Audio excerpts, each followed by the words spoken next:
Hello everyone, welcome to exam mode. Friends, आप सभी को पता ही है कि रिसेंट सुप्रीम कोर्ट के जजमेंट के बाद आपकी अरावली रेंजेस कितना ज़्यादा न्यूज़ में है।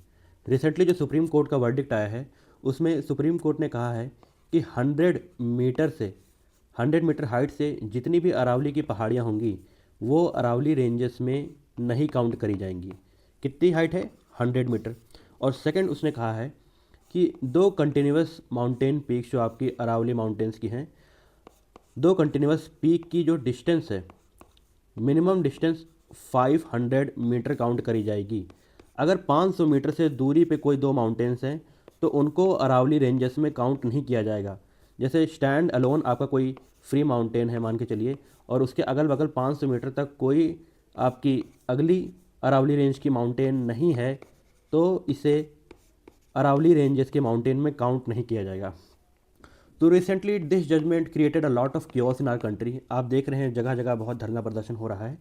तो खैर वो हमारे लिए इंपॉर्टेंट नहीं है, लेकिन हमारे लिए इसमें ये समझना इंपॉर्टेंट है कि अरावली रेंजेस से आपकी यूपीएससी सीडीएस या फिर एनडीए एग्जामिनेशन में कैसे कैसे क्वेश्चन पूछे जा सकते हैं। ये करंट अफेयर्स में है तो मोस्ट प्रोबेबली है कि आपसे एग्जाम में ये क्वेश्चन पूछेगा जरूर, चाहे किसी तरीके से घुमा के। तो आज अरावली रेंजेस के बारे में जितने भी डायमेंशन बन सकते हैं हम इस वीडियो में डिस्कस करने वाले हैं। शॉर्ट रहेगी वीडियो, आप इसे ध्यान से देखिएगा। मोस्ट प्रोबेबली आपका क्वेश्चन गलत नहीं होगा अगर आ जाता है। पहले तो आप ये क्वेश्चन अटेम्प्ट कीजिए यूपीएससी का। जो मोस्ट प्रोबेबल क्वेश्चन है ये कुछ इस प्रकार है ज्योग्राफी में। With reference to Aravalli range consider the following statement.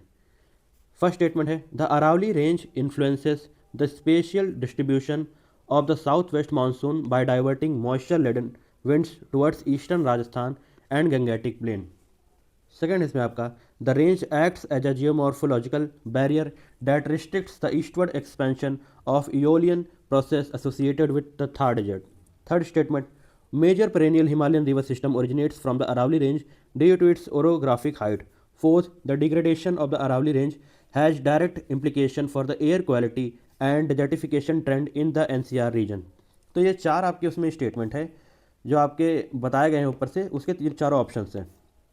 तो ये क्वेश्चन मोस्ट प्रोबेबली आप में से बहुत सारे स्टूडेंट हैं जो स्टक कर सकते हैं, गलत हो सकता है आपका क्वेश्चन।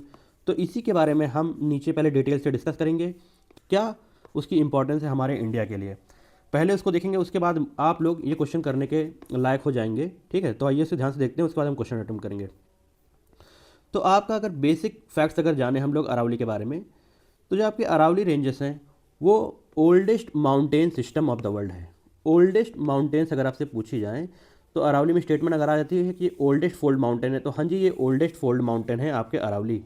आपके अरावली हमारे इंडिया के 4 स्टेट में लाई करती है, गुजरात, राजस्थान, हरियाणा और दिल्ली। आपका जो एनसीआर का रीजन है यहाँ पर तक आपका अरावली रेंजेस लाई करता है।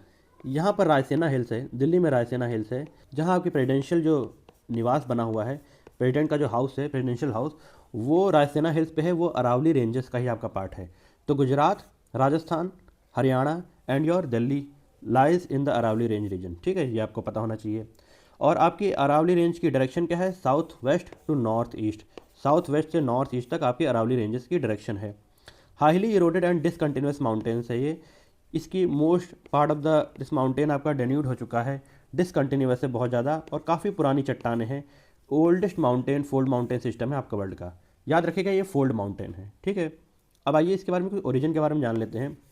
आपके अरावली रेंजेस का फॉर्मेशन हुआ था प्री कैम्ब्रियन एरा के वक्त में। प्री कैम्ब्रियन एरा के वक्त में हुआ था, मतलब कि ये जो आपकी रेंजेस हैं ये हिमालयन माउंटेन सिस्टम से पहले की हैं। ये आपको याद रखना है, हिमालयन माउंटेन सिस्टम से पहले ऐसे आपकी अरावली रेंजेस लाई करती थी। प्री कैम्ब्रियन एरा आपको याद रखना है। Composed of igneous and metamorphic rock. ये आपकी जो यहाँ पर चट्टानें हैं वो मोस्टली इग्नियस और मेटामॉर्फिक रॉक्स की हैं, जिससे आप देखते भी होंगे कि मार्बल वगैरह जो आपके घरों में आता है वो most of the times Rajasthan क्षेत्र से आता है, वो आपके अरावली रेंजेस से ही आता है। ठीक है, तो ये आपको पता होना चाहिए। इसमें रॉक से आपकी ग्रेनाइट लाई करती है, जेनिस लाई करता है, चिस्ट लाई करता है और क्वार्ट्जाइट लाई करता है। तो जेनिसिस जो आपको जेनिस आपका है ये आपकी एक मेटामॉर्फिक रॉक होती है, और जब हाई टेम्परेचर और प्रेशर में जब इससे कन्वर्जन हो जाता है तो ये ग्रेनाइट में फॉर्म हो जाता है, जो आपकी इग्नियस फॉर्म का एग्जाम्पल है। ठीक है, इग्नियस रॉक का। चिस्ट भी आपकी एक तरीके से मेटामॉर्फिक रॉक है और क्वार्ट्जाइट भी मेटामॉर्फिक रॉक है। ये चारों रॉक्स आपकी अरावली रेंजेस में लाई करती हैं, ये आपको पता होना चाहिए। अरावली रेंजेस की आपकी हाइट बहुत ज़्यादा लो होती है और इसकी पीक्स राउंडेड होती हैं। ये आपके स्टेटमेंट में आ सकता है, तो आपको पता होना चाहिए कि इसकी पीक्स राउंडेड होती हैं, ठीक है, पॉइंटेड नहीं होती हैं। मेजर पीक्स जो लाई करती हैं आपके अरावली रेंज में, उसकी एवरेज हाइट होती है 300 से 900 मीटर, 300 से 900 मीटर तक आपकी अरावली रेंज की जो माउंटेन्स हैं वो लाई करती है। तो ये इंपॉर्टेंट चीज़ थी। हाईएस्ट पीक जो आपकी अरावली रेंज में लाई करती है वो है गुरु शिखर, जो माउंट आबू का पार्ट है। माउंट आबू का पार्ट आपका गुरु शिखर है, जिसकी हाइट आपकी 1722 मीटर है। एग्जाम्पल इंपॉर्टेंट है, तो आपको यह याद होना चाहिए। और जो मेजर रेंजेस जो आपकी अरावली रेंजेस में लाई करती हैं वो है सांभर, मेवाड़ और आबू रेंज। इसी आबू रेंज का गुरु शिखर आपका पार्ट है, ठीक है जी। अगर हम क्लाइमेट के बारे में बात करें कि क्लाइमेट और इन्वायरमेंटल इंपॉर्टेंस आपकी अरावली रेंज की क्या है, जिसके बारे में मोस्ट ऑफ द टाइम आपके न्यूज़ में और काफ़ी जगह भी डिबेट चल रहा है कि इसी की वजह से अगर आपकी अरावलीज ख़त्म हो जाती हैं तो वह इंडिया पे बहुत नेगेटिवली इम्पैक्ट करेगा, क्योंकि उसकी क्लाइमेटिक और इन्वायरमेंटल इंपॉर्टेंस हमारे इंडिया के लिए बहुत ही ज़्यादा है। पहली बात यह है कि जो अरावलीज होती हैं वो डिफ्लेक्ट करती हैं साउथ वेस्ट माउंटेन विंड्स को आपके नॉर्थ इंडिया में।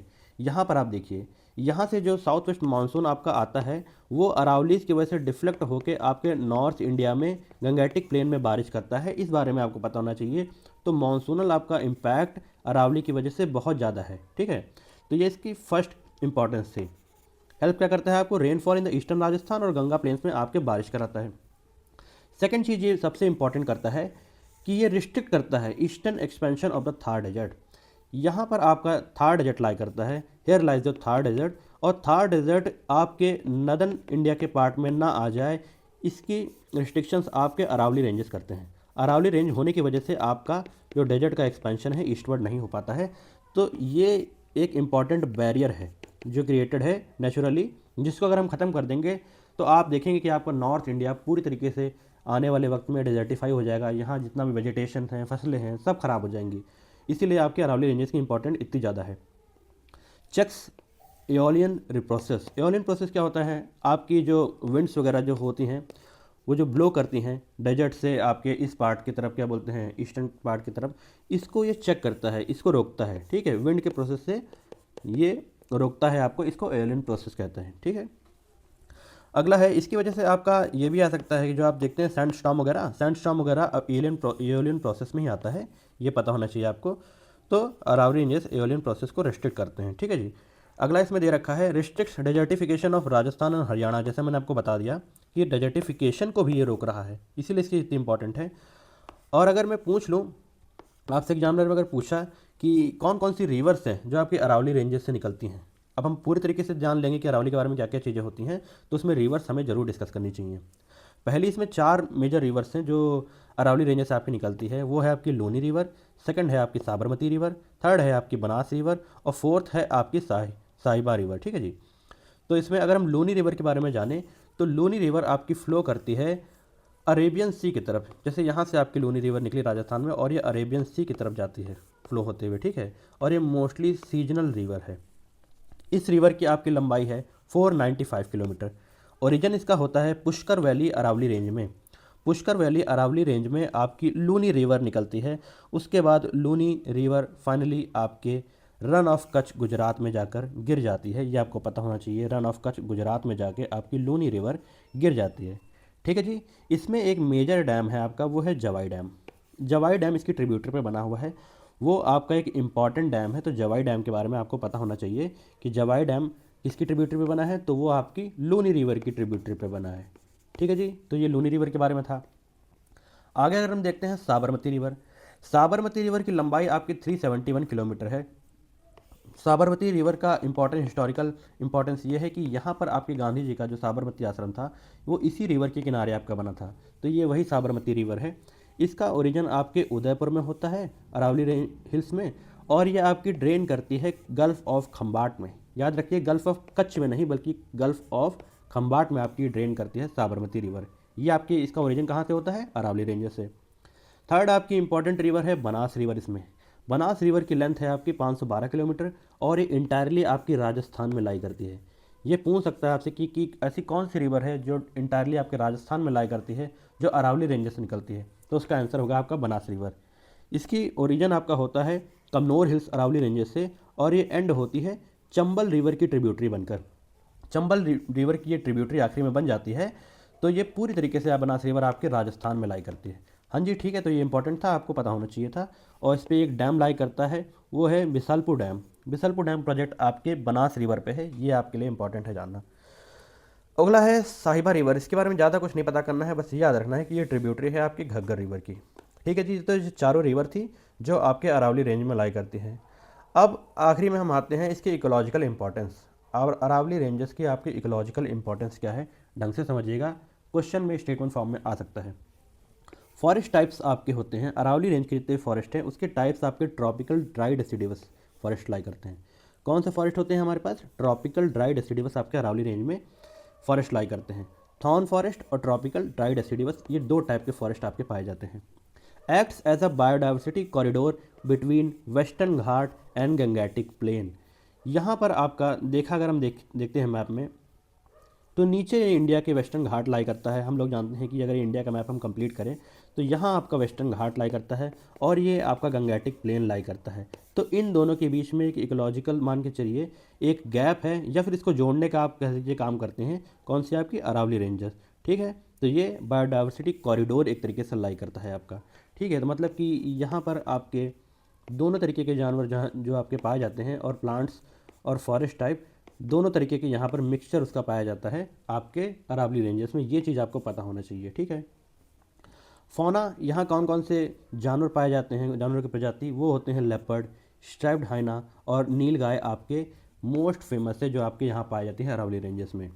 की प्रोटेक्टेड एरियाज जो हैं आपके अरावली रेंजेस के, वो हैं Sariska tiger reserve and your Ranthambore national park. ये आपसे पूछा जा सकता है, तो आपको पता होना चाहिए कि Ranthambore national park Aravalli ranges के इर्द गिर्द पाया जाता है। ये चीज़ इंपॉर्टेंट है आपके ले जाने के लिए।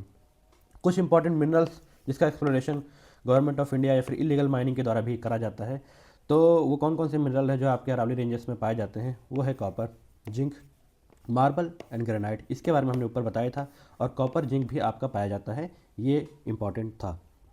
की कंसर्न, तो आखिर कंसर्न क्या है अगर देखा जाए तो कंसर्न इसमें यह है कि इंडिया वालों का कंसर्न ये है कि it acts as a green lungs for Delhi NCR. Delhi NCR में आप जानते हैं कि इस समय कितना तहलका मच रखा है, इतना पोल्यूशन है आपके दिल्ली एनसीआर में। AQI यानी कि टेम्परेचर मेजर करने का तरीका, जैसे कि आपकी ये रेखा गुप्ता जी कहती है ना दिल्ली के सीएम, मेरे ख्याल से काफ़ी अनएजुकेटेड है, उनको चीज़ों की नॉलेज नहीं है। तो लेकिन आपको AQI के बारे में पता होना चाहिए, एयर क्वालिटी इंडेक्स आखिर होता क्या है। आप लोग एस्पायरेंट्स हैं तो ये चीज़ आपको बिल्कुल क्लियर होना चाहिए कि आखिर AQI होता क्या है। तो क्या करता है आपका, आपके जो अरावली रेंजर्स हैं वो ऐड करते हैं ग्रीन लंग्स के तरीके से दिल्ली एनसीआर रीजन के लिए। दिल्ली एनसीआर रीजन में आज जो एयर क्वालिटी इंडेक्स का जो आप पैमाना देखेंगे, कभी कभी 800 900 क्रॉस कर जाता है, कहीं की किसी किसी दिन 600 650। तो ये इतना वर्स्ट है, अगर अरावली रेंजेस नहीं होंगी तो इसी की कंडीशन और ज़्यादा वर्स्ट हो जाएगी, क्योंकि ये एक्ट करते हैं ग्रीन लंग्स के तरीके से आपके दिल्ली एनसीआर रीजन के लिए। इट प्रिवेंट्स डस्ट स्टॉर्म और एयर पोल्यूशन। आपके थार डेजर्ट की तरफ से जितना भी डस्ट स्टॉर्म आता है वे आपके अरावली रेंजेस रोक लेते हैं। ठीक है जी, तो it's degradation will lead to severe AQI events and heat island effect आपका दिल्ली एनसीआर रीजन और उसके इर्द गिर्द आपको देखने को मिलेगा जब आपके अरावली रेंजेस का डिग्रेडेशन हो जाएगा। तो ये सारी चीज़ें थी जहाँ से आपसे अरावली रेंजेस के बारे में क्वेश्चन पूछ सकता है एग्जामिनर, तो ये पता होने चाहिए थे। आइए अब क्वेश्चन अटैम्प्ट कर लेते हैं। अब आप लोग इस क्वेश्चन को अटैम्प्ट करने के लायक हो चुके हैं। ठीक है जी, देखते हैं क्वेश्चन।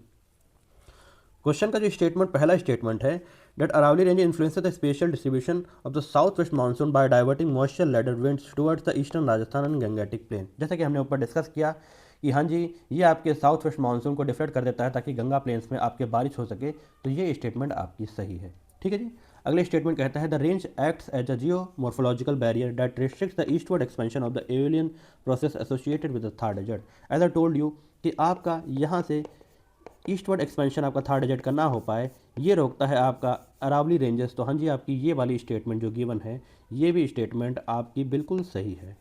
अब फोर्थ स्टेटमेंट हम देखते हैं इसमें, the degradation of the Aravalli range has direct implication for the air quality and desertification trend in the NCR region. जैसा मैंने आपको लास्ट वीडियो में बताया था कि एनसीआर रीजन में डेजर्टिफिकेशन को रोकने के लिए आपके अरावली रेंजेस ग्रीन लंग्स का काम करते हैं। तो हाँ जी, ये स्टेटमेंट भी बिल्कुल सही है। अब थर्ड स्टेटमेंट हम लोग पढ़ते हैं। यहाँ यूपीएससी ट्विस्ट करता है कई बार। यहाँ लिखा हुआ है मेजर पेरेनियल हिमालयन रिवर। यहाँ आप देखते हैं लिखा हुआ है हिमालयन रिवर, तो यहीं से ये स्टेटमेंट गलत हो जाती है। अगर यहाँ पर हिमालयन शब्द ना होता और लिखा होता major perennial river system originate from Aravalli range due to its orographic height, तो यहाँ पर जो अगर अगर हम लोग बेसिक सी चीज़ देखें, अरावली रेंज से आपकी पेरेनियल रिवर और सीजनल रिवर निकलती तो हैं, लेकिन इस स्टेटमेंट में हिमालयन रिवर की बात करी गई है, इसीलिए ये स्टेटमेंट आपका गलत हो जाता है। तो थर्ड स्टेटमेंट अगर आपका गलत हो जाता है, तो अगर हम लोग एलिमिनेशन देखें तो ये गलत हो गया है। तो सिंपल सी बात है, आपका 1 2 और 4 और 1 2 बचता है। 50-50 के आप लायक हो जाते हैं अगर आपको ये स्टेटमेंट पता होती तो। लेकिन होपफुली हमको सारी स्टेटमेंट पता है कि कौन सी गलत है, तो हम लोग 1 2 और 4 लगाएंगे और हमारा क्वेश्चन सही हो जाएगा। ऐसा ही कुछ क्वेश्चन आपके एग्जाम में भी आ सकता है। तो ये एक सैम्पल क्वेश्चन था जो आपको पता होना चाहिए था। इस वीडियो में हमने सीखा अरावली रेंज के बारे में सब कुछ। जितना भी आप करंट अफेयर में या फिर जैसा भी आप क्वेश्चन बना दे एग्जामिनर, आप लोग उसे करने के लायक हो चुके हैं। तो अगर आपको ये इन्फॉर्मेशन सही लगी हो तो इसी वीडियो को लाइक कीजिए और अपने फ्रेंड्स के साथ ज़रूर शेयर कीजिए, और चैनल पर नए हैं तो सब्सक्राइब कीजिए। मैं बहुत ही ढंग से आपको पॉलिटी की सीरीज़ कवर करा रहा हूँ, वो वीडियोस आप जाके चेकआउट कर सकते हैं और उससे नोट्स जरूर बना लीजिएगा। आगे भी मैं ऐसी वीडियो लाता रहूँगा आप लोग के लिए इन्फॉर्मेटिव करंट अफेयर्स की। तो stay tune for the next video. Thanks for watching. जय हिंद, जय भारत।